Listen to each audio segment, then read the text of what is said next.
بسم الله الرحمن الرحيم الحمد لله رب العالمين والصلاة والسلام على أشرف الأنبياء والمرسلين نبينا محمد وعلى آله وصحبه أجمعين وبعد. إخوتي الكرام السلام عليكم ورحمة الله وبركاته. আমরা আজকের আলোচনা ইমাম ইবনে কুদামা রাহিমাহুল্লাহ সংকলিত এবং শেখ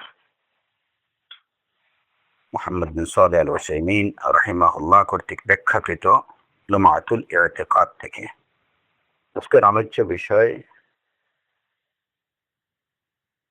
কিয়ামতের বড় আলামত সমূহের মধ্য থেকে অন্যতম একটি আলামত হচ্ছে খুরুজুদ দাব্বাহ।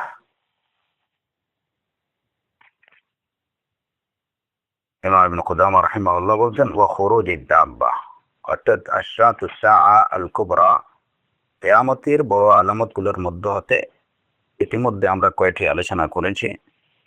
খুরুজ মাহদি, খুরুজুদ দাজ্জাল, তারপরে ঈসা আলাইহিস সালাতু ওয়াস সালামের অবতরণ, তারপরে দাজ্জাল, ইয়াজুজ মাজুজের আত্মপ্রকাশ, এবং এরপরে তিনি খুরুজুদ দাব্বাহ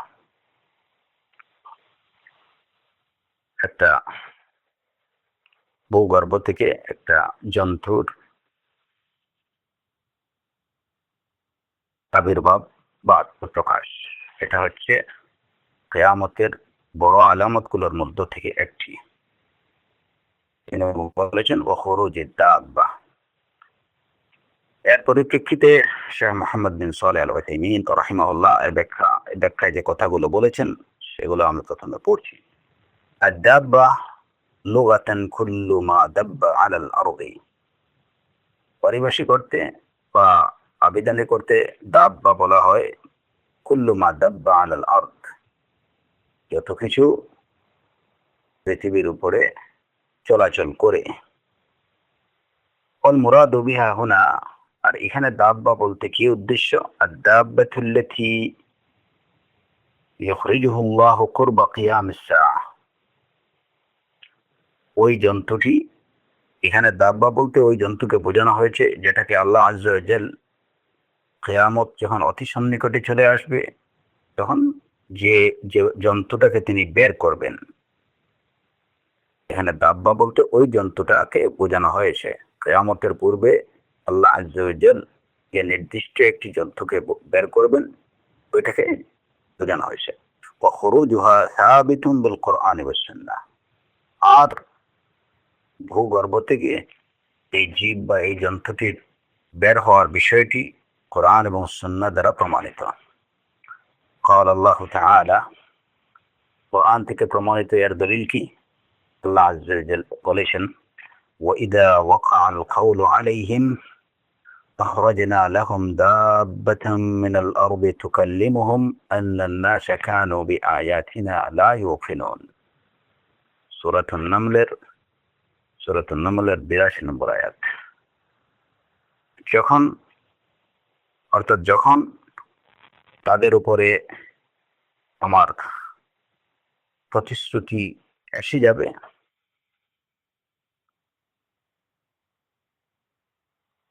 আখরাজনা লাহুম দাব্বাতাম মিনাল আরদ, আমি তাদের সামনে বের করব পৃথিবী থেকে বা ভূগর্ভ থেকে একটা জীব, যে জীবটি তুকাল্লিমুহুম, তাদের সাথে কথা বলবে। আন্নান নাসা কানু বিআয়াতিনা লা ইউকিনুন, এই মর্মে যে মানুষ আমার নিদর্শন সমূহে বিশ্বাস করত না।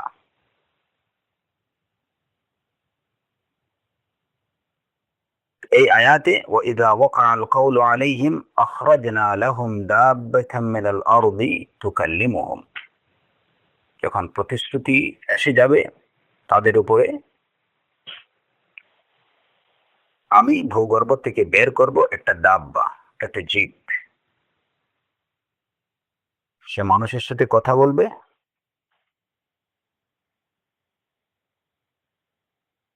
আন্নান নাসা কানু বিআয়াতিনা লা ইউকিনুন, এটা এই কারণে যে মানুষ আমার আয়াত সমূহে বিশ্বাস করতে না। রাসূলুল্লাহ সাল্লাল্লাহু আলাইহি ওয়াসাল্লামের সুন্নাহ থেকে প্রমাণ হচ্ছে قال النبي صلى الله عليه وسلم إنها لن تقوم الساعة حتى تروا قبلها 10 آيات। এই যে হাদিস, এই হাদিসে রাসূল সাল্লাল্লাহু আলাইহি ওয়াসাল্লাম বলেছেন যে কিয়ামত যতক্ষণ পর্যন্ত না তোমরা 10টা নিদর্শন দেখতে পাবে ততক্ষণ পর্যন্ত কিয়ামত সংগঠিত হবে না। এবং সেই 10টা নিদর্শনগুলোর মধ্য থেকে একটি বলেছেন ওয়া যাকারা মিনহা আদ-দাব্বা, ওই 10টা নিদর্শনের মধ্যে একটা নিদর্শন হচ্ছে দাব্বা, এই জন্তু যেটা ভূগর্ভ থেকে নির্গত হবে। সহিহ মুসলিমের হাদিস। ওয়ালাইসা ফিল কুরআনি ওয়াস সুন্নাতি সাহিহা মা ইয়াদুল্লু আলা মাকানি খুরুজি হাযিহি আদ-দাব্বাতি ওয়া সিফাতিহা। কোরআন কিংবা সুন্নাতে সহিহ হাদিসের মধ্যে, কোরআনে কিংবা সহিহ হাদিসের মধ্যে এমন কিছু পাওয়া যায় না যার দ্বারা প্রমাণিত হয় যে এই দাব্বাটা কোথা থেকে বের হবে এবং এই দাব্বাটা কেমন হবে এ সম্পর্কে, এই দাব্বার বিবরণ সম্পর্কে, কিংবা এটা কোন জায়গা থেকে বের হবে এ সম্পর্কে কোরআনে কারীমে কিংবা সহিহ হাদিসে কোনো প্রমাণ পাওয়া যায় না। وإنما وردت في ذلك أحاديث في صحتها نظر। এ সম্পর্কে কিছু হাদিস পাওয়া যায় যে হাদিসগুলার বিশুদ্ধতা সম্পর্কে কথা আছে, মানে যে হাদিসগুলো আসলে সন্দেহাতীত ভাবে কিনা বিশুদ্ধ না। وظاهر القرآن أنها دابة تنذر الناس بقرب العذاب والهلاك।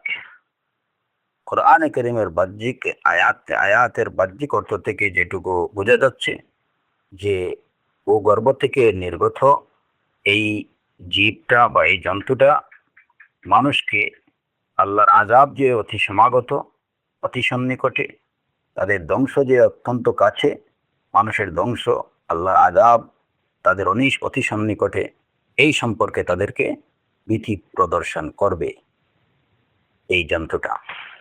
ওয়াল্লাহু আ'লাম। তো খুরুজুদ দাব্বা সম্পর্কে এই হলো শাইখ উসাইমিন রাহিমাহুল্লাহ দেয়া ব্যাখ্যা, এবং আশা করি এই ব্যাখ্যা সম্পর্কে বা দাব্বা সম্পর্কে এতটুকু মৌলিকভাবে আমাদের জন্য জানাটা যথেষ্ট।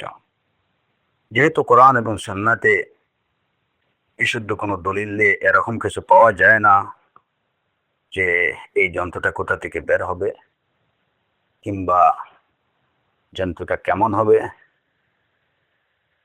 সুতরাং আমরা এটুকু বিশ্বাস করব যে কিয়ামতের একদম কাছাকাছি সময়ে ভূগর্ভ থেকে একটা জন্তু বের হবে।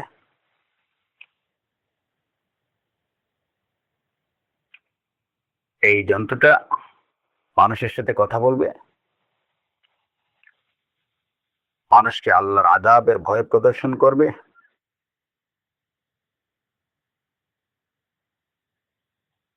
ব্যাস এতটুকুই হচ্ছে দাব্বা সম্পর্কে মূল কথা। তারপরে এখানে কিছু বিষয় আমরা অন্যান্য হাদিসগুলোর আলোকে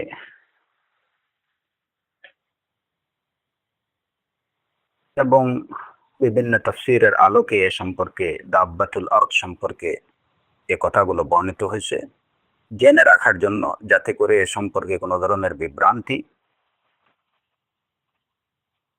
মধ্যে আমরা না পড়ি, সে কারণে আরো কিছু বিষয় দাব্বাতুল আরদ সম্পর্কে আলোচনা করব ইনশাআল্লাহ। আল্লাহ সুবহানাহু ওয়া তাআলা আত-তৌফিক ওয়াস-সাদাদ। প্রথমত দাব্বাতুল আরদ। এই দাব্বাতুল আরদ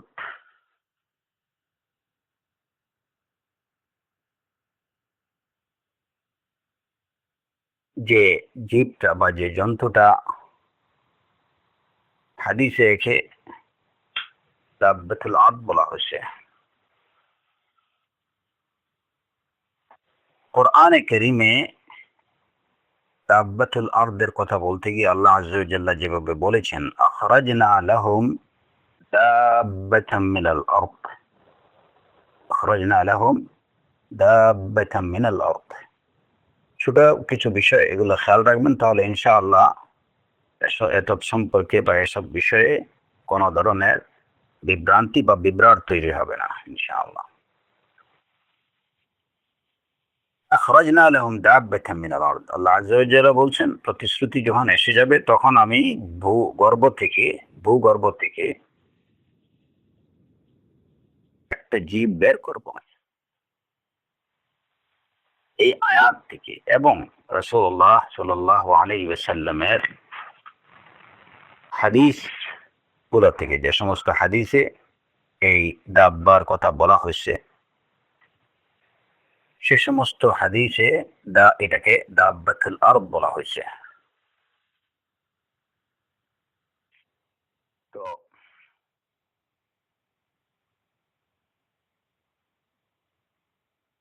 বা এই হাদিসে আদ-দাব্বা, রাসূল সাল্লাল্লাহু আলাইহি ওয়াসাল্লাম হাদিসে অনেক ক্ষেত্রে এটাকে আদ-দাব্বা বলা হয়েছে, খুরুজুদ দাব্বা। এখানে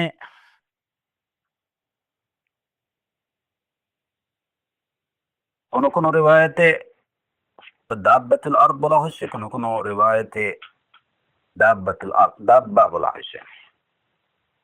এবং কোরআনে কারীমে বলা হয়েছে আখরাজনা লাহুম দাব্বাতাম মিনাল আরদি।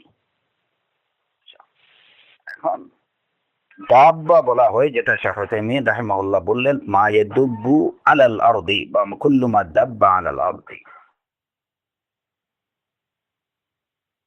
ভূতলে বা ভূপৃষ্ঠে যা কিছু চলাফেরা করে সেটাকে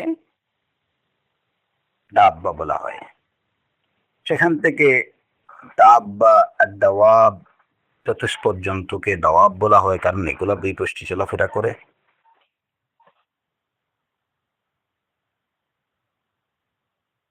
জীবজন্তুগুলোকে দাওয়াবুন এর বহুবচন দাওয়াবুন বলা হয়।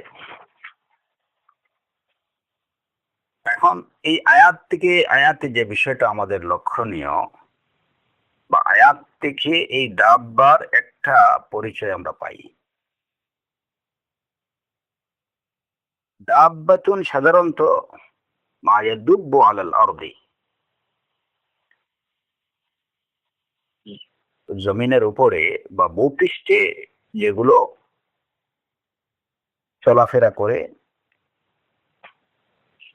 সেটা হচ্ছে দাব দাব্বাতুন। বহুবচন হচ্ছে দাওয়াবুন, এবং দাওয়াবুন পরিভাষাগতভাবে সাধারণত জীবজন্তুর ক্ষেত্রে এটা ব্যবহৃত হয়। এই যে দাব্বা, এই দাব্বা এটা কিন্তু ভূপৃষ্ঠের কোনো দাব্বা না। আমার এই কথার উদ্দেশ্য হচ্ছে এটুকু বোঝানো, এই যে দাব্বাটা, এই দাব্বাটা বা এই জীবটা ভূপৃষ্ঠের কোনো জীব না। আয়াতে এই বিষয়টা পরিষ্কার, আখরাজনা লাহুম দাব্বাতাম মিনাল আরদি, আমি বের করব ভূগর্ভ থেকে, মাটি থেকে বের করব। আখরাজনা বা পৃথিবী থেকে বের করব। তাহলে পৃথিবী থেকে যদি বের করতে হয়, তাহলে বোঝা গেল যে এটাকে ভূগর্ভ থেকে ভূপৃষ্ঠে নিয়ে আসবেন আল্লাহ আযজা ওয়া জাল্লা। তাহলে ওই দাব্বাটার একটা অবস্থান আমরা জানতে পারলাম যে এটা কোথায় থাকবে, ভূতলে, এটা ভূগর্ভে, মাটির ভিতরে এই দাব্বার অবস্থান হবে। কারণ মাটির উপরে বা পৃথিবীর ভূপৃষ্ঠে যে দাব্বাগুলো আছে ওই দাব্বা গুলোকে দাব্বাতুন ফিল আরদ বলা হয়। যেমন কোরআনে কারীমে আল্লাহ আযজা ওয়া জাল ইরশাদ করেছেন, ওমা মিন দাব্বাতিন ফিল আরদি ইল্লা আলাল্লাহি রিজকুহা। এমন কোন জীব জন্তু নেই যেটা রিজিক আল্লাহর কাছে নেই। প্রত্যেকটা জীব জন্তুর ওমা মিন দাব্বাতিন ফিল আরদি, এখানে বলা হয়েছে ফিল আরদি, আর এই দাব্বা সম্পর্কে বলা হয়েছে মিনাল আরদি। ভূপৃষ্ঠে যত জীব জন্তু আছে ইল্লা আলাল্লাহি রিজকুহা, সবগুলা রিজিক আল্লাহ আযজা ওয়া জাল নির্ধারণ করে রাখছেন। তো দাব্বা ফিল আরদ আর দাব্বা দাব্বাতুল আরদ, হাদিসের মধ্যে এই এই জন্তুটাকে, এই জীবটাকে বলা হয়েছে দাব্বাতুল আরদি। দাব্বাতুল আরদ বলা হয় যেটা, যে জন্তুটা মাটির ভিতরে থাকে ও গর্ভে থাকে, সেটাকে দাব্বাতুল আরদ বলা হয়। তো দাব্বাতুল আরদ আর দাব্বাতুন ফিল আরদ ও দাব্বাতুন আলাল আরদ, এই দুইটার মধ্যে পার্থক্য এইটুকু। যেমন গরু, ছাগল, হাঁস, মুরগি, তারপরে অন্যান্য সিংহ, বাঘ, শিয়াল, কুকুর, এইগুলো যা আছে সবগুলোই হচ্ছে দাব্বাতুল ফিল আরদ। দাব্বাতুল ফিল আরদ, এগুলাকে দাব্বাতুল আরদ বলা যাবে না। এই ফারাকটা বুঝেন, দাব্বাতুন ফিল আরদি আর দাব্বাতুল আরদি, দুইটার মধ্যে পার্থক্য এইটুকু। যেমন আমি একটা উদাহরণ আপনাদেরকে দিই। আমরা যখন বলবো এখন দাব্বাতুল আরদ, দাব্বাতুল আরদ বলতে কোনটাকে বোঝায়? দাব্বাতুল আরদ হচ্ছে যেটা ভূ গর্ভে যে প্রাণীটা থাকবে ওইটাকে, ভূগর্ভে যে প্রাণী থাকে ওইটা হচ্ছে দাব্বাতুল আরদ। আর দাব্বাতুন ফিল আরদি সেটা হচ্ছে ভূপৃষ্ঠে যেটা থাকে এইটা, এই জন্তুগুলাকে দাব্বাতুন ফিল আরদ বলা হয়, বা সাধারণভাবে দাওয়াবুন বলা হয়, যেগুলা ভূপৃষ্ঠে আছে। হাদিসে রাসূলুল্লাহ সাল্লাল্লাহু আলাইহি ওয়াসাল্লাম কিয়ামতের পূর্বে আল্লাহ আযজা ওয়া জাল ভূগর্ভ থেকে যে যন্ত্রটাকে বের করে নিয়ে আসবেন সেটাকে বলছেন রাসূল সাল্লাল্লাহু আলাইহি ওয়াসাল্লাম দাব্বাতুল আরদি। যেমন আমরা যখন বলি যে গাছের পোকা, গাছের পোকা, তো গাছের পোকা বলতে আমরা কি বুঝি? সাধারণত গাছের পোকা বলতে পোকাটাকেই বোঝায় যে পোকাটা গাছের ভিতরে থাকে। সুনির্দিষ্টভাবে ওই পোকাটাকেই বোঝানো হয় গাছের পোকা,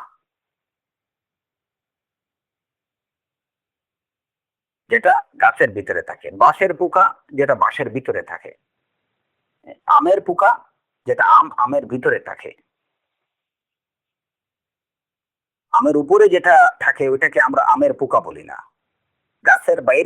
গাছের বাহিরে যে পোকাগুলো থাকে ওইটাকে গাছের পোকা বলা হয় না, কারণ হরেক রকম পোকামাকড় গাছের বাহিরে থাকতে পারে। কিন্তু সুনির্দিষ্টভাবে যখন আপনি বলবেন যে গাছের পোকা কিংবা আমের পোকা, তাহলে ওই পোকাটাকেই বোঝায় যে পোকাটা গাছের ভিতরে থাকে। দাব্বাতুল আরদ ওই তো জন্তুটাকে বোঝাচ্ছে যে জন্তুটা থাকবে পৃথিবীর ভূগর্ভে, পৃথিবীর মাটির মাটির ভিতরে, ওইখান থেকে বের করে নিয়ে আসবেন। এবং আল্লাহ আযজা ওয়া জাল্লা আরো স্পষ্টভাবে জানিয়ে দিলেন আখরাজনা লাহুম, তাতে বোঝা গেল যে এটা ভূগর্ভে থাকা কোনো জন্তু না, ভূপৃষ্ঠে থাকা কোনো জন্তু না, জমিনের উপরে থাকা কোনো জন্তু না। আখরাজনা লাহুম, যেহেতু তিনি বের করে নিয়ে আসবেন, সুতরাং তাহলে বোঝা গেল যে এটা ভিতরে আছে, ওইখান থেকে বের করে নিয়ে আসবেন। এইটা থেকে এই বিষয়টা স্পষ্ট যে ওই যে জন্তুটা হবে, এই জন্তুটা আসলে ভূপৃষ্ঠে চলমান বা বিরাজমান কোনো জন্তু হবে না।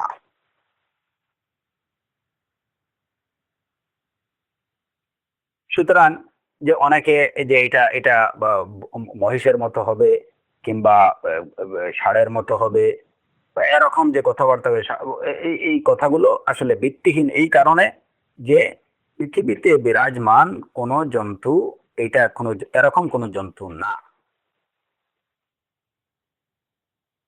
দ্বিতীয় বিষয়, এই যে আলোচনাটা এই কারণেও করা যে কেউ কেউ বলেছেন যে এই জন্তুটার বিবরণ দিতে গিয়ে যে এটা হচ্ছে সালেহ আলাইহিস সালাতু ওয়াস সালামের উটনি। তো এই দাব্বাতুল আরদ বলতে সালেহ আলাইহিস সালাতু ওয়াস সালামের উটনিকে বোঝানো হয়েছে। কিন্তু যদি উটনি হয় তাহলে সালেহ আলাইহিস সালাতু ওয়াস সালামের উটনিটা এটা ভূপৃষ্ঠে বিচরণকারী, ভূপৃষ্ঠে বিচরণকারী একটা কি ছিল, জন্তু ছিল। এটা দাব্বাতুল আরদ না। দাব্বাতুল আরদের বৈশিষ্ট্য যেটা আমরা বললাম যে যেটা কি থাকে, মাটির ভিতরে থাকে, মাটির বাহিরে না। সালেহ আলাইহিস সালাতু ওয়াস সালামের উটনিটা এটা মাটির উপরে ছিল, ভূপৃষ্ঠে বিচরণ করছে। আবার কেউ কেউ বলছেন যে এটা সালেহ আলাইহিস সালাতু ওয়াস সালামের উটনির ছোট বাচ্চা, ফসিলা। তো এই কথাটাও গ্রহণ করা যাচ্ছে না। কারণ প্রথমত এর পক্ষে কোনো সাহিত্য দলিল নেই। দলিল থাকলে তো আর সাহি দলিল থাকলে তো আর কোনো কি থাকতো না, আমাদের কোনো কথা থাকতো না। এই কথাগুলো সবই অনুমান কিংবা দাঈফ কিছু রিওয়ায়াতের উপরে নির্ভরশীল। তো এই যে কেউ কেউ এটাকে বলছেন, এবং বিশেষ করে তাফসীর গুলোতে এই সব বিবরণগুলো আসছে যে ওইটা সালেহ আলাইহিস সালাতু ওয়াস সালামের যে উটনি ছিল ওই উটনির বাচ্চা। তো বাচ্চা হোক আর উটনি হোক, উটনি হোক আর উটনির বাচ্চাই হোক, আমাদের কথা হলো যে এই উটনি বা উটনির বাচ্চা এটা তো দাব্বাতুন আরদ না, এটা হলো দাব্বাতুন ফিল আরদ অথবা দাব্বা। আর কিয়ামতের পূর্বে যে জন্তুটা বের হবে ওইটা ভূগর্ভ থেকে বের হয়ে আসবে। এটাকে রাসূলুল্লাহ সাল্লাল্লাহু আলাইহি ওয়াসাল্লামের হাদিসে দাব্বাতুল আরদ বলা হয়েছে। এবং কোরআনে কারীমে আল্লাহ আযজা ওয়া জাল্লা বলেন, আখরাজনা লাহুম দাব্বাতাম মিনাল আরদি, ভূগর্ভ থেকে আমি বের করে নিয়ে আসব একটা জন্তু। অতএব ওইটা সালেহ আলাইহিস সালাতু ওয়াস সালামের উটনি কিংবা উটনের বাচ্চা, এই কথাগুলো আসলে এই কথাগুলোর পক্ষে কোনো দলিল বা মানে কোনো বিশুদ্ধ কোনো দলিল নেই এবং গ্রহণযোগ্য কোনো প্রমাণ নেই। কেউ কেউ বলতেন যে এই দাব্বা এটা হচ্ছে আল জাসাসা, যেটা ওই যে দাজ্জালের খবর দিয়েছিল যে প্রাণীটা আসলে দাব্বা বলতে কিয়ামতের পূর্বে ওই দাব্বাটাই বের ওই প্রাণীটাই বের হবে, ওইটাকে বলা হয়েছে দাব্বা। এই ধরনের একটা রেওয়ায়ত বর্ণিত আছে। এবং কেউ কেউ এই কথাটির কথাটিকে বলেন যে এটা আব্দুল্লাহ ইবনে ওমর রাদিয়াল্লাহু আনহুর কথা। কিন্তু এটাও বিশুদ্ধ সনদে প্রমাণিত না, এই কথাটাও বিশুদ্ধ সনদে প্রমাণিত না। তো এরপরেও বিষয়টা আমাদের জানা দরকার যে যে এই সমস্ত দাব্বা সম্পর্কে যে কথাগুলো আসে বা আমরা বিভিন্ন তাফসীর গ্রন্থে যে কথাগুলো পাই, প্রথমে এই কথাগুলো সম্পর্কে জানা এবং এগুলা যে গ্রহণ করার মতো কোনো স্ট্রং কোনো কারণ নেই সেটাও আমাদেরকে জানতে হবে। তো এই যে যারা বলছেন যে জাসসাসা, যে তামিম আদ-দারি রাদিয়াল্লাহু আনহু হাদিসে এই যে দাজ্জালের ঘটনা বিবরণ সম্পর্কে যে হাদিস তামিম দারি রাদিয়াল্লাহু আনহু থেকে বর্ণিত, যেটা তিনি রাসূলুল্লাহ সাল্লাল্লাহু আলাইহি ওয়াসাল্লামকে বলেছিলেন যে তারা যখন ওই যে নৌ ভ্রমণে বেরিয়েছিলেন তখন একটা দ্বীপে গিয়ে যখন ওনারা আটকা পড়লেন, তো ওইখানে একটা অদ্ভুত প্রাণী ওনারা দেখতে পেলেন যে তার শরীরে এত বেশি লোম যে প্রাণীটার সামন কোন দিকে আর পিছন কোন দিকে সেটা বোঝা যাচ্ছে না। তো যাই হোক, ওই প্রাণীটা তাদেরকে বলল যে এই ঢেরের মধ্যে কি আছে, এই ঢেরের মধ্যে একজন আছে, তোমরা গিয়ে তাকে দেখো। তো দাজ্জালের ওইখানে তারা গেলেন, দেওয়ার পরে যে এই যে ঘটনা, আমরা দাজ্জালের ঘটনা সম্পর্কে যখন আলোচনা করছি, তো এই হাদিস সম্পর্কে আমরা বলছি, ওইখানে এই যে প্রাণীটা তাদেরকে দাজ্জালের খবর দিয়েছিল, তো কেউ কেউ বলছেন যে দাব্বাতুল আরদ বলতে ওই প্রাণীকে বোঝানো হয়েছে। এবং এই কথা থেকে যে আব্দুল্লাহ ইবনে ওমর রাদিয়াল্লাহু আনহুর কথা বলে অনেকে বলেছেন যে এটা আব্দুল্লাহ ইবনে ওমর রাদিয়াল্লাহু আনহুর কথা। প্রথমত আব্দুল্লাহ ইবনে ওমর রাদিয়াল্লাহু আনহু থেকে বিশুদ্ধ কোন সনদে এই আসারটা বা এই কথাটা বর্ণিত না।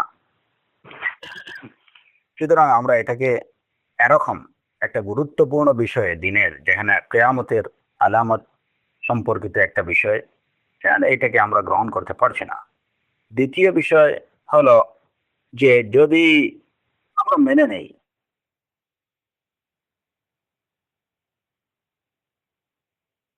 যে এটা গ্রহণযোগ্য কোন সনদে সূত্রে বর্ণিত, গ্রহণযোগ্য কোন, তারপরও কথা থেকে যায় যে দাবতে, এটা তো দাব, যদি ওনারা ওই দ্বীপের মধ্যে ওইটাকে দেখে থাকেন, ওই দ্বীপের মধ্যে যদি ওইটাকে দেখে থাকেন, তাহলে তো ওই জন্তুটা দাব্বাতুল আরদ হলো না, এটা দাব্বাতুন ফিল আরদ হলো। তো ওইটা তো ভূপৃষ্ঠে আছেই। যেহেতু তামিম আদ-দারি যেহেতু তামিম আদ-দারি রাদিয়াল্লাহু আনহু উনি ওই জন্তুটাকে বা ওনার সাথীরা ওই জন্তুটাকে তো একটা দ্বীপে দেখতে পাইছেন,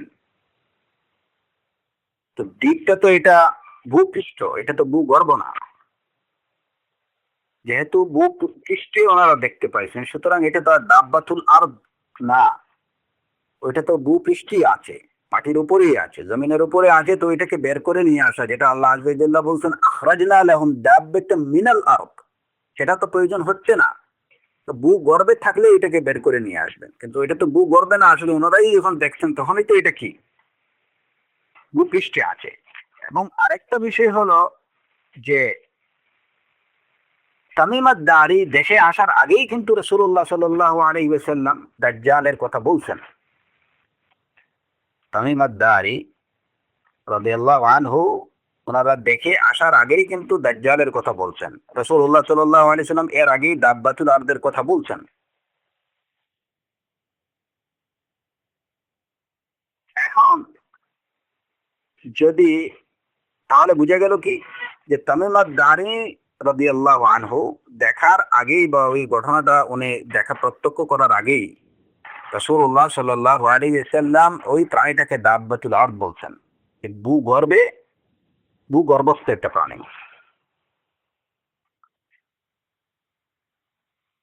এবং এরপরে এই যে তামিম আদ-দারি রাদিয়াল্লাহু আনহু উনি এই প্রাণীটাকে প্রত্যক্ষ করলেন। তাহলে বোঝা গেল যে এই প্রাণীটা ওই প্রাণী না, কারণ ওইটা যদি দাব্বাতুল আরদ হতো তাহলে এই প্রাণীটাকে, ওই জাসাসাটাকে তামিম আদ-দারি রাদিয়াল্লাহু আনহু দেখতে পেতেন না। তাহলে বোঝা গেল যে তামিম আদ-দারি রাদিয়াল্লাহু আনহু যে প্রাণীটাকে দেখছেন, ওই প্রাণীটা বা ওই জাসাসাটা দাব্বাতুল আরদ, যেটা কিয়ামতের আগে বের হবে, সেই দাব্বাতুল আরদ না। এবং আরো আপনারা শুনবেন হয়তো যে কেউ কেউ বলেছেন যে দাব্বাতুল আরদ বলতে কাবার দেয়ালের মধ্যে বিদ্যমান একটা মস্ত বড় একটা সাপ, এটা হচ্ছে দাব্বাতুল আরদ। কিন্তু এই এই যে কথাগুলো, এই কথাগুলোর আসলে কোনো সনদ নেই। বিশেষ করে এই বর্ণনাটার কোনো সনদ নেই যে মানে কেউ কেউ এটাকে বলছেন যে এটা ইবনে আব্বাস রাদিয়াল্লাহু আনহু বলছেন যে দাব্বাতুল আরদ বলতে هي الثعبان الموجود على جدار الكعبة، যে বিরাট সাপটা কাবার দেয়ালের মধ্যে বিদ্যমান একটা বিরাট সাপ। তো এইটা ইবনে আব্বাস রাদিয়াল্লাহু আনহুর কথা বলে কেউ কেউ চালাইছেন, কিন্তু আসলে ইবনে আব্বাস রাদিয়াল্লাহু আনহু থেকে এরকম মানে কোনো এটার কোনো সনদই নেই এই কথাটার। এগুলা ভিত্তিহীন কথা। ইবনু আবি হাতিম তিনি আবু হুরায়রা রাদিয়াল্লাহু আনহু থেকে এই দাব্বার বিবরণ সম্পর্কে একটা কথা বর্ণনা করছেন যে এই দাব্বাটা হবে এমন যে যত ধরনের কালার আছে, মানে সব কালারফুল, এই দাব্বাটা হবে কালারফুল। তো এই এই যে ইবনে আবি হাতিম তার তাফসীরের মধ্যে এই যে এই আবু হুরায়রা রাদিয়াল্লাহু আনহু থেকে এই যে কথাটা বর্ণনা করছেন, এটারও আসলে নির্ভরযোগ্য কোনো সনদ নেই যে দাব্বাতুল আর্থ হবে কালারফুল।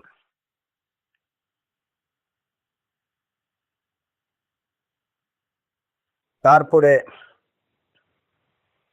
এই তাফসীর গ্রন্থগুলোতে দাব্বাতুল আর্থ সম্পর্কে আরো যে কথা আসছে, এবং সেটা আবু তালিব যে সেটা আলী রাদিয়াল্লাহু আনহুর বরাত দিয়ে যে কথা আসছে, সেটা হচ্ছে যে এইটা হবে দাব্বাতুল আর্থ হবে এরকম যে তার শরীরে অনেক পলক থাকবে, পালক। হ্যাঁ, তারপরে এই এটার খুরা থাকবে, যেভাবে গরু ঘোড়া এগুলার খুরা থাকে সেভাবে এগুলার খুরা থাকবে, এটার কোনো লেজ থাকবে না, এবং এই যন্ত্রটার কিছু দাড়ি থাকবে। এইগুলা হচ্ছে মানে অনির্ভরযোগ্য সূত্রে বর্ণিত, বিশেষ করে তাফসীর গ্রন্থে এই আয়াতের ব্যাখ্যায় দাব্বাতুল আরদের বিবরণ দিতে গিয়ে এই সমস্ত বর্ণনাগুলো আসছে। তো যেটা আমরা শুরুতেই বলেছি যে যেহেতু এইগুলা অনির্ভরযোগ্য সূত্র, সুতরাং দ্বীনের এই সমস্ত একটা গুরুত্বপূর্ণ বিষয়ে এ ধরনের অনির্ভরযোগ্য সূত্রের কোনো বিষয়ে স্পষ্টভাবে বিশ্বাস করা বা সুনির্দিষ্টভাবে বিশ্বাস করা, এটা কোনোভাবেই ঠিক না। তাছাড়া এই যে আয়াত এবং হাদিসগুলোকে সামনে রেখেই তো আমরা এই ব্যাখ্যাগুলোকে বা এই বর্ণনাগুলোকে আমরা গ্রহণ করতে পারছি না। কেউ কেউ বলছেন যে দাব্বাতুল আরদ এটা এটা মানে এটা মানুষেরই, একজন মানুষই হবে এবং মানুষের সাথে কথা বলবে। এগুলা ভিত্তিহীন কথা। দাব্বাতুল আরদ এটা মাটি থেকে বের করে আল্লাহ আযজা ওয়া জাল্লা আনবেন, এবং কোন কোন বর্ণনায় আছে যে এটা মাথার থেকে তার মাটি ঝাড়তে ঝাড়তে এই জন্তুটা কাবাতে গিয়ে ঢুকবে, এবং কাবার হাজারে আসওয়াদ এবং এই যে রুকনে ইমানি এর মধ্যবর্তী স্থলে ওইখানে গিয়ে সে অবস্থান করবে। তাকে দেখে লোকজন ওইখান থেকে পালিয়ে যাবে, কিছু লোক ওইখানে অবস্থান করবে। এই জীবটা ওইখানে তাকে দেখার পরেও যারা কাবাতে অবস্থান করবেন তাদের দিকে তাকাবে, এতে করে তাদের মুখমণ্ডল উজ্জ্বল হয়ে যাবে। তো এই বর্ণনাগুলো অনেকগুলো দাইফ, কিছু বানোয়াট আছে, কিছু দাইফ বর্ণনা আছে। আমাদের যে বিষয়ে আমরা বিশ্বাস করব সেটা হচ্ছে যে অবশ্যই কিয়ামতের পূর্বে ভূগর্ভ থেকে একটা প্রাণী বের হবে, যে প্রাণীটা মানুষের সাথে কথা বলবে। এতটুকু সন্দেহাতীত ভাবে প্রমাণিত, এটুকু আমাদেরকে বিশ্বাস করতেই হবে। কোরআন এবং সুন্নাহ, বিশুদ্ধ সুন্নাহ দ্বারা এটা প্রমাণিত।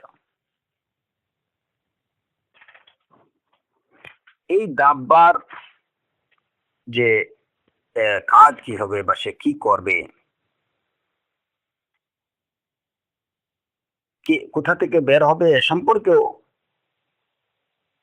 এই যে কিছু কথা আছে। কেউ বলেছেন যে এটা সাফা পাহাড় থেকে বের হবে, আর কেউ কেউ বলেছেন যে এটা কাবার নিচ থেকে বের হবে,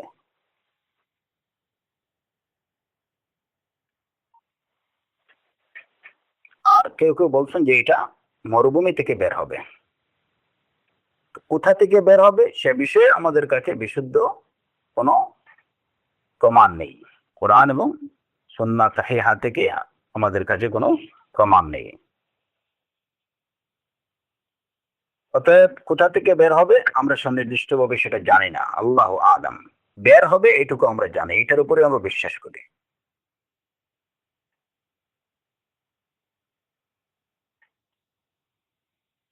এই দাব্বা কি করবে, বের হয়ে কি করবে?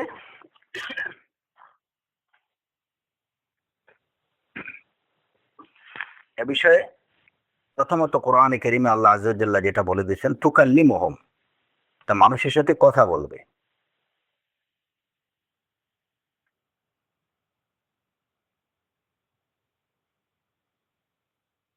দ্বিতীয়ত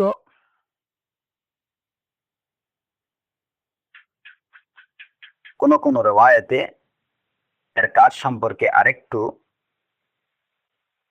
জানা যায় যে এই জন্তুটা, যেমন আবু উমামা রাদিয়াল্লাহু আনহু থেকে বর্ণিত একটা হাদিস, রাসূলুল্লাহ সাল্লাল্লাহু আলাইহি ওয়াসাল্লাম বলেছেন, আখরুজুদ দাব্বা তাসিমুন নাস আলা খারাতিমিহিম, জন্তুটা বের হবে, তাসিমুন নাস আলা খারাতিমিহিম, মানুষের নাকের ডগায় ওইটা একটা আলামত বা একটা সিল, থাপ্পড় মেরে দেবে। তাসিমুন নাস আলা খারাতিমিহিম, মানুষের নাকের ডগায় একটা ছাপ্পড় বা শিল মেরে দেবে, এবং এটা মানুষের সাথে মিশে যাবে। মুমিন এবং কাফেরদেরকে এই যে যে সিল বা যে ছাপ্পড়টা মেরে দেবে মানুষের কিতে, এতে করে কে মুমিন এবং কাফের, কে কাফের, এই বিষয়টা পরিষ্কারভাবেই একজন চিনতে পারবে।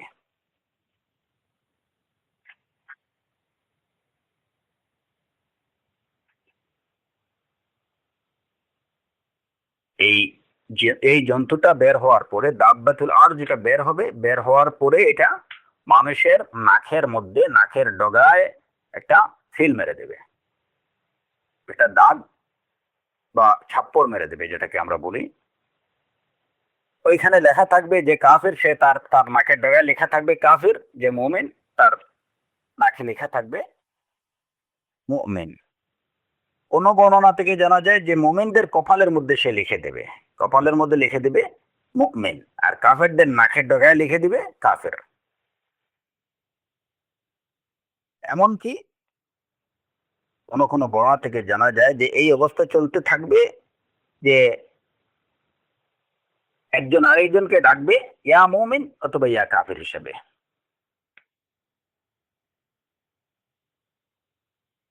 এটা কেয়ামতের একদম খুব একদম কাছাকাছি সময়ে এই ঘটনাগুলো ঘটবে।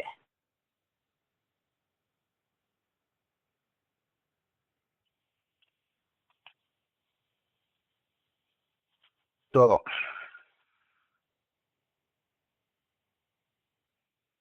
আলামতে কেয়ামতের ধারাবাহিকতা, যেটা কেয়ামতের যে ধরেন রাসূলুল্লাহ সাল্লাল্লাহু আলাইহি ওয়াসাল্লামের হাদিস থেকে যেটা জানা যায় যে ইন্না সাআ লা তাকুনু হাত্তা তাকুনা 10 আয়াত, অথবা লা তাকুমু সাআতু হাত্তা তাখরুজা 10 আয়াতি, কিয়ামত সংঘটিত হবে না যতক্ষণ পর্যন্ত 10টা নিদর্শন প্রকাশ পাবে। এখন এই যে 10টা নিদর্শনের ধারাবাহিকতা, কোনটার পরে কোনটা, এখানে আমরা দেখলাম যে ইমাম ইবনে কুদামা রাহিমাহুল্লাহ তিনি আলামতে কিয়ামতের মধ্যে প্রথমে খুরুজুদ দাজ্জালের কথা বলছেন, দাজ্জালের প্রকাশের বিষয়, তারপরে ঈসা আলাইহিস সালাতু ওয়াস সালামের অবতরণের বিষয়, তারপরে ইয়াজুজ মাজুজের আত্মপ্রকাশের বিষয়, তারপরে চতুর্থ নম্বরে তিনি বলেছেন খুরুজুদ দাব্বা, এই জন্তুটার মানে নির্গত হওয়ার, গর্ভ থেকে নির্গত হওয়ার বিষয়। এখন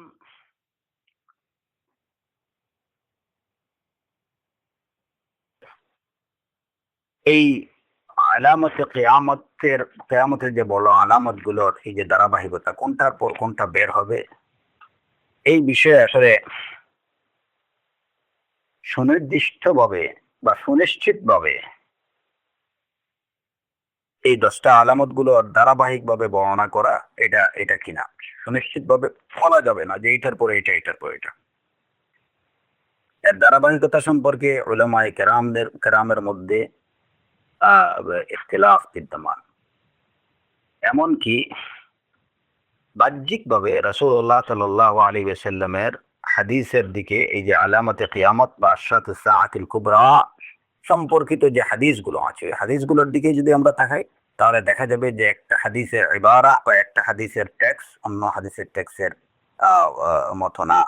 কোনোটাতে একটা আলামতকে হয়তো 1 নম্বরে বলা হয়েছে, আবার কোনোটাতে ওইটাকে পরে বলা হয়েছে। তো ধারাবাহিকতা এই হাদিসগুলোর মধ্যেও দেখা যায় যে উলট পালট বাহ্যিকভাবে। হ্যাঁ, যেমন মুসলিমের একটা হাদিসে বলা হয়েছে ইন্না সাআ লা তাকুনু হাত্তা তাকুনা 10 আয়াতিন। এর মধ্যে খাসফুম বিল মাশরিক, খাসফুম বিল মাগরিব, খাসফুম বিজাজিরাতিল আরব, ওয়াদ-দুখান, ওয়াদ-দাজ্জাল, ওয়া দাব্বাতুল আরব, ওয়া ইয়াজুজ ওয়া মা'জুজ, ওয়া তুলু'উশ শামসি মিন মাগরিবিহা, ওয়া নারুন তাখরুজু মিন কারাতি আদনিন তুরহিলুন নাস।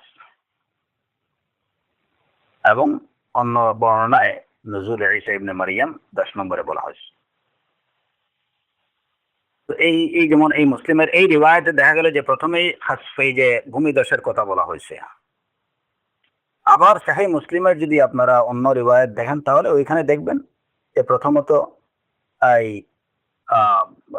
বলা হয়েছে যে লান তাকুম হাত্তা তারাউনা ক্বাবলাহা 10 আয়াতিন, এবং ওইখানে প্রথমে দুখানের কথা বলা হয়েছে যে ধূম্র বা যে ধোঁয়াটা বের হবে ওইটাকে বলা হয়েছে। তারপরে দাজ্জালের কথা বলা হয়েছে, তারপরে দাব্বা, ওয়া তুলু'উশ শামসি মিন মাগরিবিহা, ওয়া নুজুলু ঈসা ইবনে মারইয়াম আলাইহিস সালাতু ওয়াস সালাম, ওয়া ইয়াজুজ ওয়া মা'জুজ, ওয়া সালাসাতু খুসুফ, খাসফুম বিল মাশরিক, খাসফুম বিল মাগরিব, খাসফুম বিজাজিরাতিল আরব, ওয়া আখিরু যালিকা নারুন তাখরুজু মিনাল ইয়ামান তাদখুলুন নাস ইলা মাহশারিহিম। ওইখানে শেষ আলামতটা বলা হয়েছে, হ্যাঁ, যে একটা আগুন বের হবে, মানুষকে তাড়িয়ে নেবে এবং এক জায়গাতে নিয়ে তাদেরকে একত্রিত করবে। তো এটাও কিন্তু সহিহ মুসলিমের রিওয়ায়াত। তাহলে দেখা গেল যে সহিহ মুসলিমেরই একটা রিওয়ায়াতে প্রথমে দুখানের কথা বলা হয়েছে, দোয়ার কথা। আবার আরেকটা রিওয়ায়াতে দেখা গেল ওইখানে বলা হয়েছে খাসফের কথা। হ্যাঁ, একটা রিওয়ায়াতে দেখা গেল যে 10 নম্বর বা সর্বশেষ আলামত বলা হয়েছে নুজুল ঈসা ইবনে মারইয়াম। আবার আরেকটি রিওয়ায়াতে দেখা গেল যে সর্বশেষ আলামত বলা হয়েছে যে এমন থেকে একটা আগুন বের হবে, এটা মানুষকে তাড়িয়ে নেবে।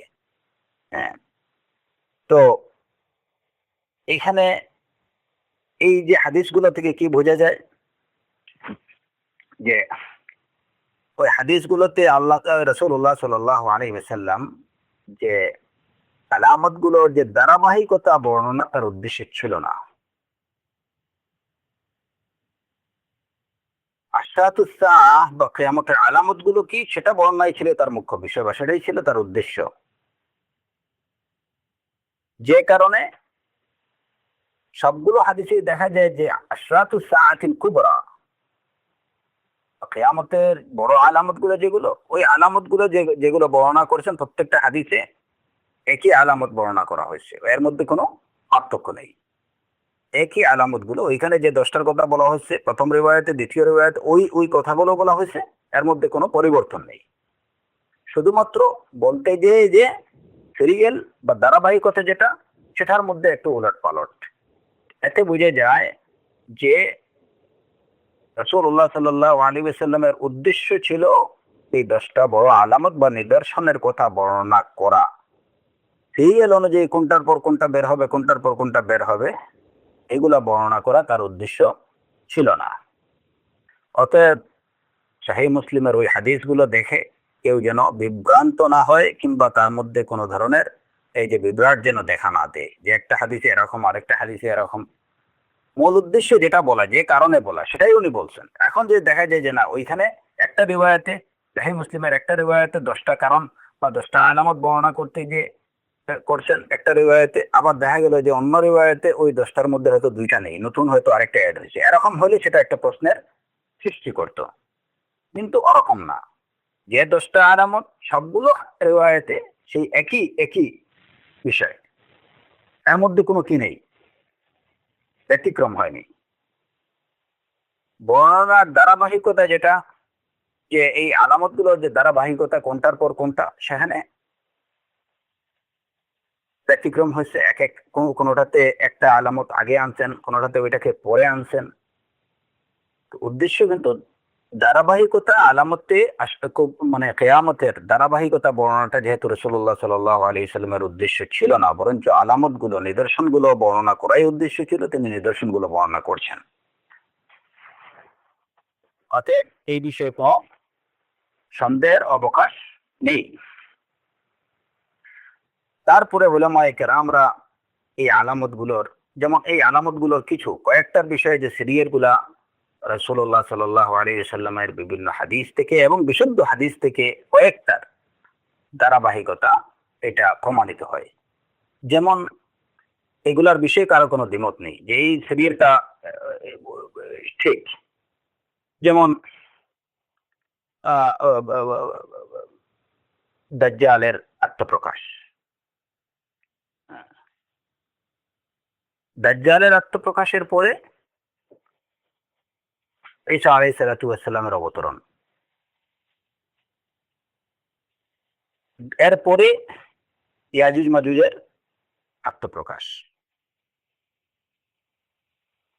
এই বিষয়গুলো সম্পর্কে এই যেমন এই 3টে আলামত, এই 3টে আলামতের এই যে সিরিয়াল বা এই ধারাবাহিকতা, এই ধারাবাহিকতার বিষয়ে কোনো সন্দেহ নেই, সবাই একমত, এবং এটা এটা সুন্নাহ দ্বারাও প্রমাণিত। দাজ্জাল আসবে, ফাসাদ তৈরি করবে,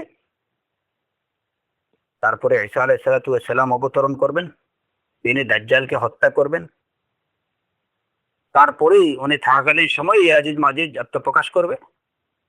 ঈসা আলাইহিস সালাতু ওয়াস সালাম তার দলবল নিয়ে, মুমিনদেরকে নিয়ে পাহাড়ে আত্মগোপন করবেন।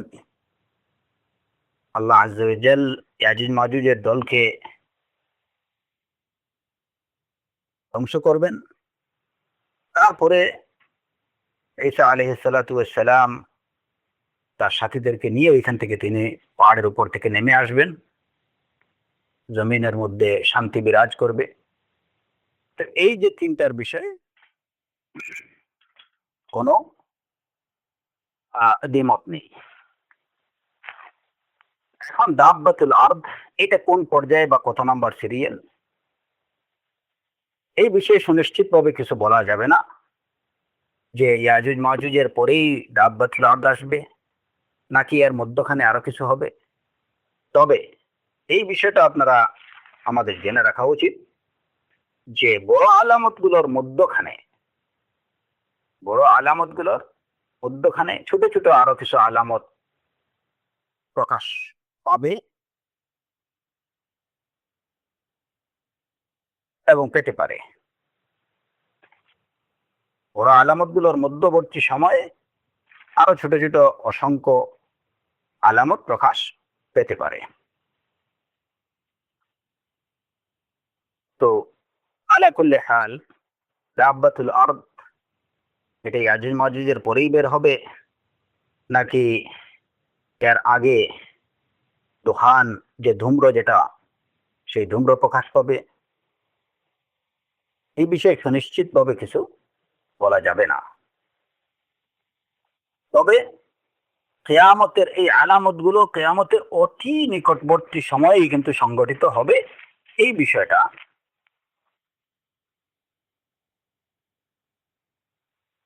বিষয়টা সুনিশ্চিত, এবং এটা রাসূলুল্লাহ সাল্লাল্লাহু আলাইহি ওয়াসাল্লামের হাদিস দ্বারা এটা প্রমাণিত।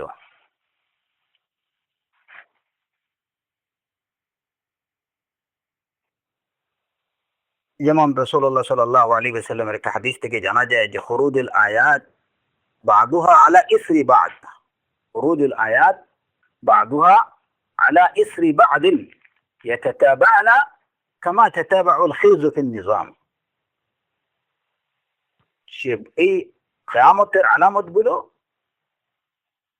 একটার পরে আরেকটা প্রকাশ পাবে, একটার ঠিক পরেই আরেকটা প্রকাশ পাবে। বাদুহা আলা ইসরি বাদিন, আলা ইসরি বাদ বলা হয় যে একদম একটার পরেই আরেকটা, একটার পরেই আরেকটা। ইয়াতাতাবানা কামা তাতাবাউল খিরজু ফিন নিজাম। এবং এটা কিভাবে একটার পরে আরেকটা প্রকাশ পাবে, রাসূলুল্লাহ সাল্লাল্লাহু আলাইহি সাল্লামের একটা উদাহরণ দিয়ে বলেছেন যে যেমন মালার মধ্যে যে পুঁথিগুলা গাঁথা থাকে, ওই একটার পরে আরেকটা, একটার সাথে আরেকটা, দুইটার মধ্যে কোনো ফাঁক থাকে না, ঠিক তেমনি ভাবে কিয়ামতের এই বড় আলামত গুলো একটির পরে আরেকটা, মধ্যখানে কোনো গ্যাপ থাকবে না। ইয়াতাতাবানা কামা তাতাবাউল খিরজু ফিন নিজাম, তাবরানী অবশ্যই বর্ণিত। এবং এই এই এই অর্থের সম অর্থের আরো কিছু বর্ণনা অন্যান্য হাদিসে পাওয়া যায়, যেটা গ্রহণযোগ্য বর্ণনা। ফাতহুল বারীতে ইবনে হাজার রাহিমাহুল্লাহ তিনি বর্ণনা করছেন যে এই কিয়ামতের আলামত গুলো একটির পরে যে আরেকটি সংঘটিত হবে, এই সম্পর্কিত বর্ণনাগুলো নিয়ে আসার পরে তিনি বলছেন যে এই বড় আলামত গুলো এটা একটা মালার মতো। ইযা ইনকাতাআ তানাসারা আল খিরজু বিসুরআ, যখন একটা এই মালাটা যখন একটা জায়গায় কেটে দেয়া হবে, তানাসারা আল খিরজু বিসুরআতিন, তখন এই পুরা মালাটাই একদম খুব দ্রুত ছড়িয়ে পড়বে। তো একটার পরে আরেকটা, মধ্যখানে কোনো গ্যাপ থাকবে না, আলামত গুলো প্রকাশ পাবে। দাব্বাতুল আরদ সেটা হতে পারে দুহানের আগে, দাব্বাতুল আরদ সেটা হতে পারে দুহানের পরে, সেটা হতে পারে আরো অন্য কোনো আলামতের পরে। আমরা এটুকু বিশ্বাস করব যে এটা হচ্ছে কিয়ামতের একটা বড় আলামত এবং সেটা অবশ্যই প্রকাশ পাবে। উলামায়ে কেরামরা এই যে আলামতুল কিয়ামত গুলোকে ওনারা দুই ভাবে বিভক্ত করছেন। এটা কিছুটা ওই যে সিরিয়াল সম্পর্কে কিছুটা একটা বোঝার জন্য, যদিও এটা সিরিয়াল বোঝাচ্ছে না, কিন্তু এটাকে দুই ভাগে ভাগ করছেন যে আলামতে কিয়ামতে কুবরা, আলামাতুল কুবরা বা আশরাতুস সাআ আল কুবরা, যেগুলা কিয়ামতের বড় আলামত গুলো, এটা দুই ভাগে বিভক্ত। কিছু হচ্ছে যেগুলাকে মুমিনরা দেখতে পাবেন, আর কিছু আলামত হচ্ছে যেগুলাকে মুমিনরা দেখতে পাবেন না। এই দুই ভাগে বিভক্ত করছেন। তো এই দুই ভাগে বিভক্তি থেকে আমরা কিছুটা জানতে পারবো যে হয়তো কোনগুলা আগে হবে এবং কোনগুলা পরে হবে। কিন্তু ওইগুলোর মধ্যেও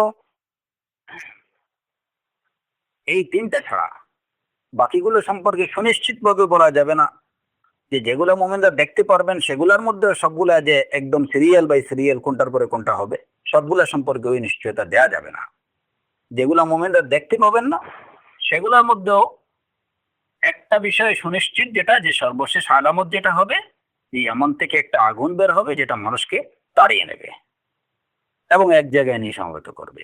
এটা হাদিস দ্বারা প্রমাণিত যে সর্বশেষ রাসূলুল্লাহ সাল্লাল্লাহু আলাইহি ওয়াসাল্লাম বলছেন যে ওই আলামত গুলো সর্বশেষ যেটা সেটা হচ্ছে ওই নার। তো বাকি 9টার বিষয়ে 3টার বিষয়ে আমরা ধারাবাহিকতা পেলাম, আর অন্য 5টার ধারাবাহিকতা সম্পর্কে আমরা সুনিশ্চিত ভাবে কিছু বলতে পারবো না। এখানে উলামায়ে কেরামরা যে মানে কি করছেন, দুইটা প্রকারে বিভক্ত করছেন। যে কিছু আলামত আছে যেগুলো মুমিনরা দেখতে পাবেন, তো সেই আলামত গুলার মধ্যে ওনারা 6টা আলামত বলছেন, 6টা আলামত বলছেন। এইগুলার বিষয়ে অনেকটা নিশ্চিত যে যেগুলা মুমিনরা দেখতে পাবেন না, ওইগুলার আগে যেগুলা মুমিনরা দেখতে পাবেন ওইগুলা প্রকাশ পাবে।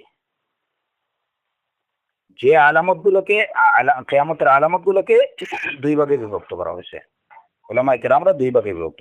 একটা হচ্ছে যে আলামত গুলোকে মুমিনরা প্রত্যক্ষ করবেন, আর কিছু আলামত আছে যেগুলো মুমিনরা প্রত্যক্ষ করবেন না। যে আলামত গুলোকে মুমিনরা প্রত্যক্ষ করবেন না, কেবল কাফেররাই প্রত্যক্ষ করবে, এই আলামত গুলো সম্পর্কে বলা যায় যে এইগুলা পরে বের হবে, এগুলা প্রকাশ পরে পাবে। এবং যে আলামত গুলো মুমিনরা প্রত্যক্ষ করবেন ওইগুলা এর আগে প্রকাশ পাবে। এতটুকু বলা যায়। তো মুমিনরা প্রত্যক্ষ করবেন যে আলামত গুলো, তার মধ্যে যেমন একটা হচ্ছে দাজ্জালের আত্মপ্রকাশের বিষয়টা, এটা মুমিন কাফের সবাই দেখবে। হ্যাঁ, তারপরে যেটা যে ঈসা আলাইহিস সালাতু ওয়াস সালামের অবতরণ, এটাও মুমিনরা কাফেররা সবাই প্রত্যক্ষ করবে। এখানে এরপরে যে যে যে আলামা, সেটা হচ্ছে তৃতীয় যেটা মুমিন এবং কাফের সবাই প্রত্যক্ষ করবে, সেটা হচ্ছে ইয়াজুজ মাজুজের আত্মপ্রকাশের বিষয়টা। চতুর্থ যে আলামতটা মুমিন এবং কাফের সবাই প্রত্যক্ষ করবে, সেটা হলো তুলু আশ-শামসি মিন মাগরিবিহা, পশ্চিম দিক থেকে সূর্য উদিত হওয়ার বিষয়টা। পঞ্চম যেটা উভয়ই প্রত্যক্ষ করবে, সেটা হলো এই খুরুজুদ দাব্বা, ভূগর্ভ থেকে একটা জন্তুর নির্গত হবে, এটা মুমিন এবং কাফের সবাই প্রত্যক্ষ করবে। এবং আরেকটা আলামা যেটা হচ্ছে আর-দুখান, বা আকাশে যে ধূম্র দেখা দেবে, ধোঁয়া দেখা দেবে, ওই ধোঁয়াটা, এটা সবাই প্রত্যক্ষ করবে মুমিন এবং কাফের সবাই। দাজ্জাল, ইয়াজুজ, এরপরে আপনার ঈসা আলাইহিস সালাতু ওয়াস সালামের অবতরণ, তারপরে ইয়াজুজ মাজুজের আত্মপ্রকাশ, হ্যাঁ, এই বিষয়গুলা মুমিন কাফের সবাই প্রত্যক্ষ করবে। সেটা তো আমরা ওই যে পূর্ববর্তী আলোচনা থেকেই আমরা এটা জানছি। তারপরে পশ্চিম দিক থেকে সূর্য উদিত হবে, এটাও মুমিন এবং কাফের সবাই প্রত্যক্ষ করবে।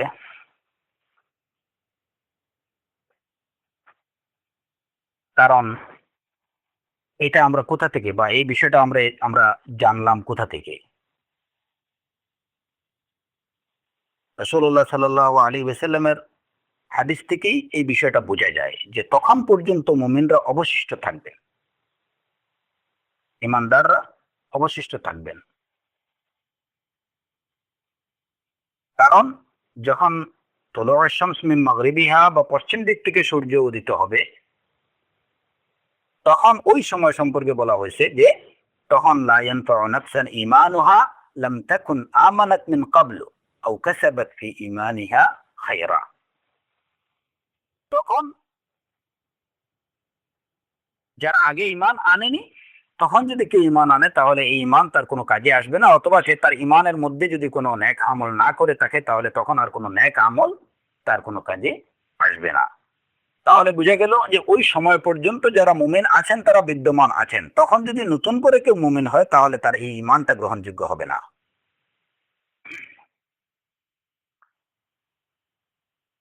এবং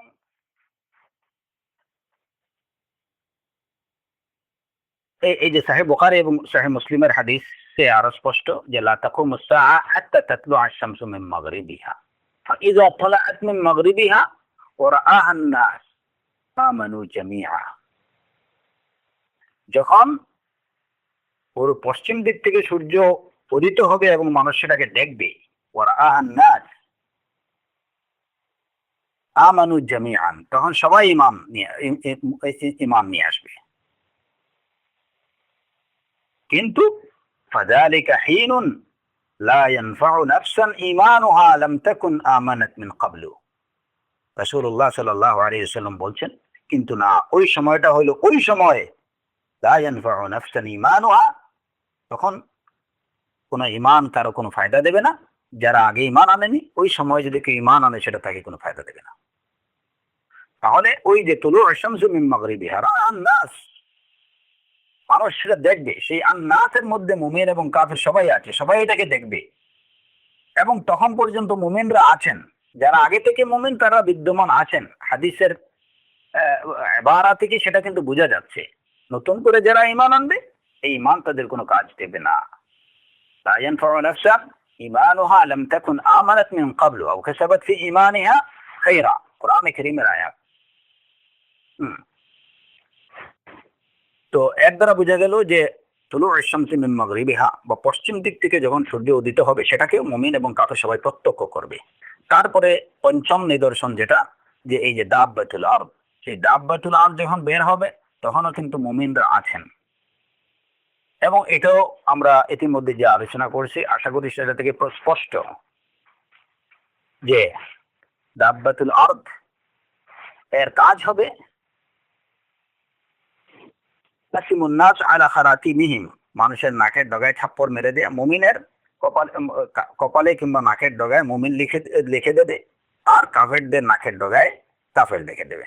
তাহলে বোঝা গেল যে তখনও মুমিন এবং কাফের উভয়ই কিন্তু পৃথিবীতে বিদ্যমান এবং সবাই সেটা প্রত্যক্ষ করবে। পঞ্চম ষষ্ঠ যে বিষয়টা সেটা হচ্ছে এই যে ধূম্র, সেই ধূম্রটাও যখন প্রকাশ পাবে তখনও কিন্তু এটা মুমিন এবং কাফের সবাই এটা প্রত্যক্ষ করবে। সূরাতুদ দুখানের আয়াত, ফারতাকিব ইয়াউমা তা'তিস সামাউ বিদুখানিন মুবিন, ফারতাকিব ইয়াউমা তা'তিস সামাউ বিদুখানিন মুবিন। আপনি সেই দিনের অপেক্ষা করুন যখন আকাশ ধোঁয়ায় ছেয়ে যাবে। আচ্ছা, আকাশ ধোঁয়ায় ছেয়ে যাবে এবং এটাকে যে মুমিন এবং কাফের সবাই সকল মানুষ এটাকে প্রত্যক্ষ করবে, তার প্রমাণ কি? এর প্রমাণ হচ্ছে ইয়াগশান নাস, ওই আয়াতের পরবর্তী আয়াত, ইয়াগশান নাস, সব মানুষকে আচ্ছাদিত করে ফেলবে ওই ধোঁয়ায়। আন্নাস শব্দটা হচ্ছে আন্নাস, আন্নাসের মধ্যে মুমিন এবং কাফের সবাই অন্তর্ভুক্ত। নাসের মধ্যে মুমিন এবং কাফের, যা মানুষকে সব মানুষকে ঘিরে ফেলবে এই ধোঁয়া, ইয়াগশান নাস। তাহলে বোঝা গেল যে তখনও মুমিনরা পৃথিবীতে বিদ্যমান থাকবেন এবং তারা সেটা দেখবেন। আয়াতের কি থেকে বোঝা যায়? তারপরে রাসূলুল্লাহ সাল্লাল্লাহু আলাইহি ওয়াসাল্লামের হাদিস থেকে ওই বিষয়টা আরো স্পষ্টভাবে জানা যায়। এটা এই যে মোটামুটি গ্রহণযোগ্য সনদে তাবারানীতে বর্ণিত, এবং ইবনে জারীর তাবরি রাহিমাহুল্লাহ উনি এই বাদ আনছেন ওনার তাফসিরে। রাসূল সাল্লাল্লাহু আলাইহি ওয়াসাল্লাম বলতেন, ইন্না রাব্বাকুম আনজারাকুম সালাসান, তোমাদের রব তোমাদেরকে তিনটা বিষয়ে ভীতি প্রদর্শন করছেন। একটা হচ্ছে আদ-দুখান, আদ-দুখান ইয়াখুযুল মুমিন কায-যাকমাতি, ইয়াখুযুল মুমিন কায-যাকমাতি। এই দুখান বা এই যে ধোঁয়াটা, এটা প্রত্যেক মুমিনকে, মুমিনের এই ধোঁয়ার দ্বারা মুমিনের প্রত্যেক মুমিনের সর্দি লেগে যাবে, সর্দি হয়ে যাবে। আর ওয়ায়াখুযুল কাফির ফায়ান্তাখিফু হাত্তা ইয়াখরুজা মিন কুল্লি মাসমাইন মিনহু, আর এই ধোঁয়াটা কাফিরের, প্রত্যেক কাফিরের শরীরে এমন ভাবে ঢুকবে যে তার শরীরে যত ছিদ্র আছে সব ছিদ্র দিয়ে ওই ধোঁয়াগুলো বের হবে। আর মুমিনদের অবস্থা সেরকম হবে না। এই ধোঁয়াটা শুধুমাত্র একটু ঠান্ডা লাগবে, মুসলমানদের একটু কোল্ড লাগবে, সর্দি হবে। তাহলে বোঝা গেল যে এই 6টা পর্যন্ত তখনও পৃথিবীতে মুমিনরা বিদ্যমান থাকবেন এবং এই 6টা আলামত মুমিন এবং কাফের সবাই প্রত্যক্ষ করবে।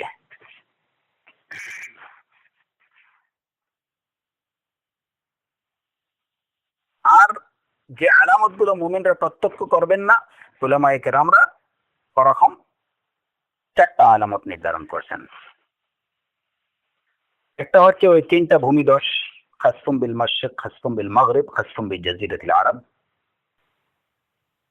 আর আরেকটা বিষয় হলো আন্নার, আন্নার যখন ওই আগুন, ইয়ামান থেকে যে আগুনটা বের হবে মানুষকে তাড়িয়ে নিয়ে যাবে, তখন কিন্তু পৃথিবীর বুকে কোনো মুমিন থাকবে না।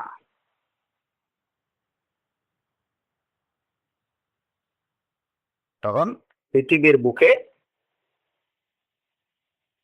কোনো মুমিন থাকবে না। এর আগেই আল্লাহ আযজা ওয়া জাল মুমিনদেরকে দুনিয়া থেকে উঠে নেবেন।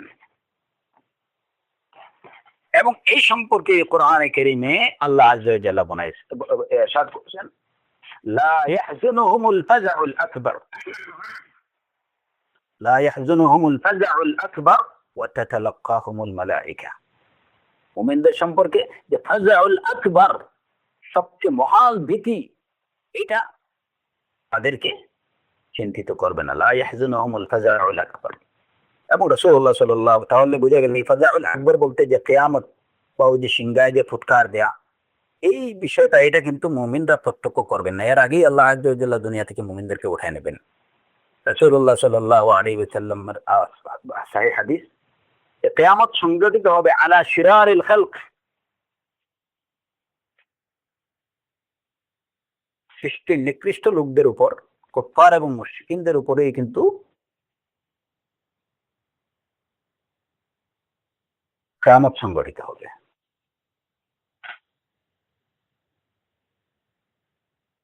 মুমিনদেরকে আল্লাহ আযজা ওয়া জাল এর আগে উঠায় নেবেন।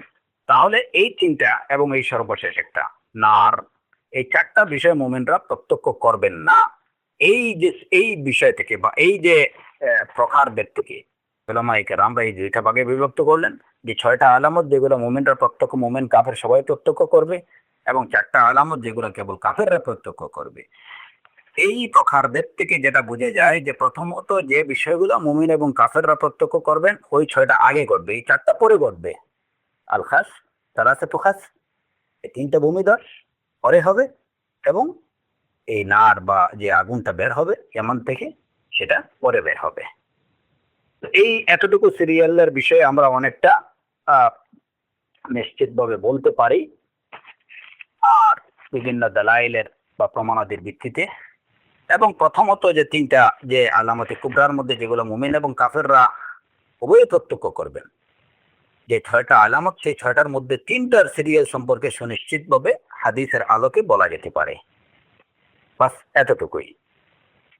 এই আলোচনা এটুকু করলাম যে কোনটার পরে কোনটা, এই বিষয়ে আমাদের অনেকে প্রশ্ন দেখা দেয়। তো প্রশ্ন যেন এর মধ্যেই সীমাবদ্ধ থাকে। আমরা যতটুকু বিশুদ্ধভাবে আমাদের কাছে আমরা যেটুকু জানতে পারবো আমরা সেটাই বিশ্বাস করব। এর বাইরে কোনো কিছুতে নিজের বিবেক বুদ্ধি বা যুক্তি তর্ক দিয়ে কোনো কিছু বলা দিনের বিষয়, এটা আলমিরা ওয়াল জিদাল ফিদ্দিন, এবং এটা ঠিক না। ওয়ালা তাকফু মা লাইসা লাকা বিহি ইলম, যে সম্পর্কে জ্ঞান নেই ওইটার পিছনে পড়ো না। এটা আমরা সুনির্দিষ্টভাবে আমরা কোরআন এবং সুন্নাহ থেকে জানতে পারিনি, ওইটা নিজে গবেষণা করে আজে বাজে আবুল তাবুল বলা, এগুলো ঠিক না। এবং এই বিভ্রান্তিগুলো হচ্ছে আলামতে কিয়ামত সম্পর্কে, যেমন ইতিমধ্যে আমি আপনাদের সাথে আলোচনা করেছি। যেমন দাজ্জালের বিষয়, অনেকে এই যে বিভিন্ন যুক্তি তর্ক দিয়ে যে বর্তমান সময়ের যে ফিতনা ফাসাদ গুলো, টিভি, তারপরে অন্যান্য এই যে প্রযুক্তিগত যে ফিতনা, এইগুলা এই দাজ্জাল, অন্য কিছু না। আবার মাহদী আলাইহিস সালাতু ওয়াস সালাম সম্পর্কে কেউ কেউ বলতেছে উনি বের হয়ে গেছেন, এই সেই অনেক কিছু। কেউ কেউ ওনাকে স্বপ্নেও দেখে ফেলছে, অথচ মাহদী যিনি হবেন উনি নিজেই জানেন না উনি কবে বের হবেন। উনি নিজে যে মাহদী সেটা তিনি নিজেই বের হওয়ার ঠিক মুহূর্তে আগ পর্যন্ত তিনি জানবেন না।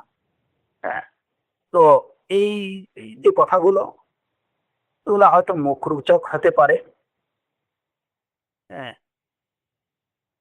কিন্তু কথাগুলো হচ্ছে বিগাইরি ইলমিন, বিগাইরি দালিলিন, বিগাইরি বুরহানিন, এগুলা আমাদের কাছে গ্রহণযোগ্য না। এরকম কথাবার্তা বলা ঠিক না। যেমন এই দোকান সম্পর্কেও কিছু কথাবার্তা আছে। তারপরে এই যে দাব্বাতুল আরশ সম্পর্কে এই যে বিভিন্ন ধরনের কথাবার্তাগুলো, যে কথাবার্তাগুলো কোনোভাবেই গ্রহণযোগ্য না, এবং যেগুলা বিশুদ্ধভাবে সনদে বর্ণিত না। সুতরাং ওইগুলার পিছনে আমরা পড়বো না।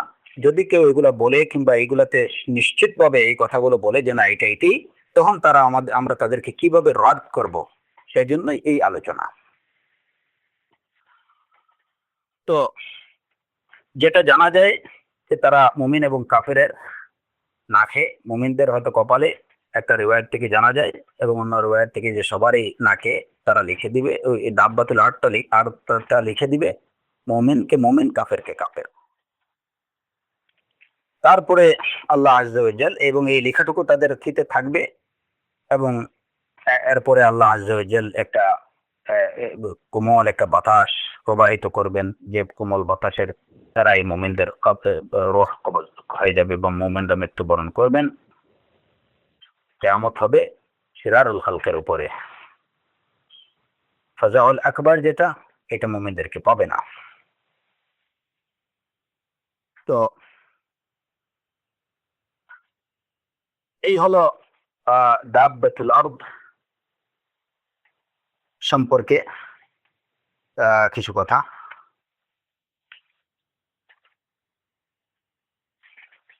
এখানে একটা প্রশ্ন আসতে পারে যে ঈসা আলাইহিস সালাতু ওয়াস সালামের অবতরণের সময়, ঈসা আলাইহিস সালাতু ওয়াস সালামের অবতরণ সম্পর্কে আমরা যে আলোচনা করেছি, ওই আলোচনাতে আমরা বলেছি যে তিনি যখন অবতরণ করবেন তো তার শ্বাস পৌঁছাবে যেখানে, তার শ্বাস যদি কোনো কাফেরের গায়ে পৌঁছায় তাহলে এই কাফের মরে যাবে। এখন কথা হলো যে এবং তার শ্বাস কতটুকু পর্যন্ত পৌঁছাবে, তার চোখের শেষ সীমা পর্যন্ত। এটা দ্বারা কারো মনে প্রশ্ন আসতে পারে, তাহলে তো ঈসা আলাইহিস সালাতু ওয়াস সালামের অবতরণের পরে, ঈসা আলাইহিস সালাতু ওয়াস সালামের অবতরণের পরে আর কোনো কাফের থাকবে না, সবাই মরে একদম কাফের মুক্ত বিশ্ব হয়ে যাবে। না, এরকম বোঝার কোনো কারণ নেই। কারণ ঈসা আলাইহিস সালাতু ওয়াস সালামের শ্বাস কতটুকু পৌঁছাবে তার একটা সীমাবদ্ধতা আছে। হাইসু ইয়ানতাহি ইলাইহি তারাফুহু, হাইসু ইয়ানতাহি তারাফুহু, তার চোখের শেষ সীমা পর্যন্ত। একজন মানুষের চোখের সীমা এটা খুব বেশি না, এর থেকে বিশ্ব অনেক বড়। সুতরাং এটা ভাবার কোনো কারণ নেই যে ওনার শ্বাস পেয়ে সব কাফের মরে যাবে আর একই সাথে সমগ্র বিশ্ব কাফের মুক্ত হয়ে যাবে। কেবলমাত্র তার শ্বাসের আওতায় যারা আসবে তারাই মারা যাবে, এর বাইরে অন্য কাফের যারা থাকবে তারা মরবে না। সুতরাং এই এই এই যে প্রশ্নটা, এই প্রশ্নটা মানে অবান্তর।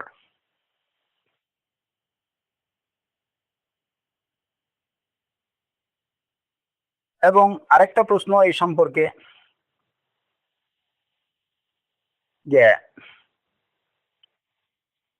ঈসা আলাইহিস সালাতু ওয়াস সালামের অবতরণের পরে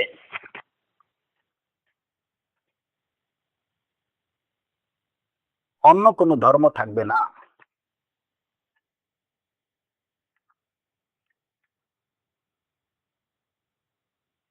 অন্য কোনো ধর্ম থাকবে না, ক্রুশগুলোকে তিনি ধ্বংস করবেন, ধ্বংস করে দেবেন। তো এখানে প্রশ্ন হতে পারে যে আর কোনো ধর্ম যখন থাকবে না তাহলে তো সবাই তখন মুসলিম, ইসলাম একমাত্র ধর্ম, তাহলে লা তাকুমু সাআ ইল্লা আলা শিরারিল খালক, কিয়ামত কেবল শিরারুল খালকের উপরই হবে, এটা কেমন করে হলো? এর জবাব দুইভাবে দেওয়া যেতে পারে। একটা হচ্ছে যে প্রথমত ঈসা আলাইহিস সালাতু ওয়াস সালামের অবস্থানকালীন, দুনিয়াতে অবস্থানকালীন সময়ে, ওই সময় আর কি থাকবে না, অন্য কোনো দিন থাকবে না, ওই সময় অন্য কোনো দিন থাকবে না। উনি মারা যাওয়ার পরে, মৃত্যুবরণ করার পরে সেই দিনগুলো আবার ফিরে আসবে, কুফর শিরিক মানুষের মধ্যে চলে আসবে এবং কিয়ামত তাদের উপরই সংগঠিত হবে। আরেকটা জবাব হচ্ছে যে অন্য কোনো দিনের নতুন চর্চা থাকবে না, কিন্তু দিনদারি অন্য কোনো দিনদারি না থাকতে পারে। ইয়াহুদিয়া, নাসরানিয়া, বুজিয়া এগুলা না থাকতে পারে, কিন্তু পূর্ব থেকে ওই সমস্ত ধর্মের অনুসারী যারা, দিনদার যারা, ইহুদি থাকতে পারে, নসরানি থাকতে পারে, বুজি থাকতে পারে, ইহুদিয়া না থাকতে পারে, ইহুদিজম খ্রিস্টানিজম এগুলা না থাকতে পারে, কিন্তু একজন খ্রিস্টান থাকতে পারে, বুঝি থাকতে পারে, ইহুদি থাকতে পারে, সেটা হতে পারে, অন্য কোনো ধর্ম থাকবে না। এটা এটা মানে জবাবের জন্য আমরা বলছি। এবং সবচেয়ে বড় এই যে কি যেটা মানে প্রথম জবাব যেটা আমাদের, যে ওই সময় তার অবস্থানকালীন সময়ে অন্য কোনো দিন বা দিনের চর্চা এগুলা থাকবে না।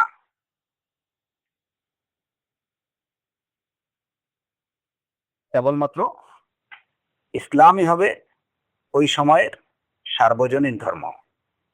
যদিও ইসলাম ওই সময়ের না, ইসলাম সব সময়েরই সার্বজনীন ধর্ম, কিন্তু ওই সময় ইসলামের বাইরে আর কোনো দিন থাকবে না। তো দাব্বাতুল আরদ সম্পর্কে আসলে এতটুকুই। আমার তো আর কিছু মনে পড়ছে না যে এই সম্পর্কে আর কোনো প্রশ্ন যদি এই মুহূর্তে আর কি আসতেছে না। না, আমার মনে হয় আজকের আলোচনা আমরা এখানেই রাখি। বারাকাল্লাহু ফিকুম। নাম, আল্লাহ সুবহানাহু ওয়া তাআলা আমাদেরকে দিনকে সঠিকভাবে জানার এবং বোঝার তৌফিক দিন, এবং যে বিষয়ে জ্ঞান নেই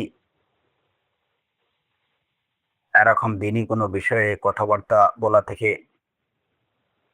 আল্লাহ সুবহানাহু ওয়া তাআলা আমাদের সবাইকে সকলকে হেফাজত করুন। দিনের বিষয়ে আমাদের দ্বারা যেন কোনো ধরনের বিভ্রাট, কোনো ধরনের বিভ্রম, কোনো ধরনের বিভ্রান্তি তৈরি না হয়। আল্লাহ আযজা ওয়া জাল আমাদেরকে সেভাবেই পরিচালিত করুন এবং আমাদেরকে সিরাতে মুস্তাকিমের উপরে রাখুন। ওয়া আখিরু দাওয়ানা আনিল হামদুলিল্লাহি রাব্বিল আলামিন ওয়া সাল্লাল্লাহু আলা নাবিয়্যিনা মুহাম্মদ ওয়া আলা আলিহি ওয়া সাহবিহি আজমাইন।